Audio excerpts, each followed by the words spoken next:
ಸ್ನೇಹಿತರೆ, ನಾನು ನಿಮ್ಮ ಪ್ರೀತಿಯ ಸಮೃದ್ಧಿ ಪ್ರಕಾಶ್ ಮಾತಾಡ್ತಿರೋದು. ಏನಪ್ಪ ಅಂದರೆ, ಏನಾದರೂ ಒಂದು ವಿಷಯ ತರಬೇಕಲ್ಲ. ಶಿವಮೊಗ್ಗ ಕಥೆಗಳು ಇವತ್ತಿನ ದಿನ ಪ್ರಾರಂಭ ಆಗ್ತದೆ. ಶಿವಮೊಗ್ಗ ಕಥೆಗಳ ಭಾಗದಲ್ಲಿ ಗುಡಿಯ ನರಣ್ಣ, ಎಷ್ಟು ದೇವಸ್ಥಾನಗಳು ಅಷ್ಟು ಶಿವಮೊಗ್ಗ ತೋರಿಸ್ತೀನಿ ಅಂತ ನಾನು ಹೇಳಿದ್ನಲ್ಲ. ಈ ದಿನ ನಮ್ಮ ಶಿವಮೊಗ್ಗ ಜನಕ್ಕೆ ಪ್ರೀತಿ ಪಾತ್ರವಾದ ಒಂದು ಸ್ಥಳ ಇದೆ. ಅದು ಯಾವುದಪ್ಪ ಅಂತಂದರೆ ರಾಗಿಗುಡ್ಡ ಕಣ್ರಿ. ನಿಮ್ಮೆಲ್ಲರ ಪ್ರೀತಿಯ ಒಂದು ಮಿನಿ ಕಾಡು ಅಂದರೆ ನಮ್ಮ ರಾಗಿಗುಡ್ಡ. ಎಷ್ಟು ಜನರು ಬಂದೋಗಿದ್ದಾರೆ, ಎಲ್ಲ ದೇವಸ್ಥಾನಗಳು ಇದೆ ಒಳಗಡೆ. ಈ ಸಮೃದ್ಧಿ ಪ್ರಕಾಶ್ ಯಾವತ್ತೂ ಸಹ ಇರ್ತವೆ. ಬನ್ನಿ, ಏನಪ್ಪ ವಿಶೇಷ ಅಂತಂದರೆ, ನಾವೆಲ್ಲ ಸೇರಿ ಒಂದು ದಿವಸ ಎಲ್ಲ ದೇವಸ್ಥಾನಕ್ಕೆ ಸೇರೋಣ. ನಮ್ಮ ಹಿಂದೂ ಬಾಂಧವರು ಯಾಕೆ ಸೇರಬಾರ್ದು? ಆ ಕಾನ್ಸೆಪ್ಟಲ್ಲಿ ನಾನು ಗುಡಿ ನೋಡೋಣ ಹೋಗ್ತಾ ಇದ್ದೀನಿ. ಎಲ್ಲರೂ ಒಂದು ದಿವಸ ಒಂದು ಕಡೆ ದೇವಸ್ಥಾನಕ್ಕೆ ಸೇರಿದ್ರೆ ಕೈ ಮುಗಿಯೋಣ.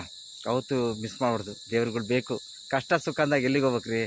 ದೇವಸ್ಥಾನಕ್ಕೆ ಹೋಗ್ಬೇಕು. ಕಷ್ಟಪಟ್ಟು ದುಡಿತೀರಾ, ಬೆಳಿಗ್ಗೆ ಪೂಜೆ ಮಾಡ್ಕೊಂಡು ದೇವರೇ ನೀ ಕಾಪಾಡಪ್ಪ ಅಂತೀರ. ಹಾಗೆ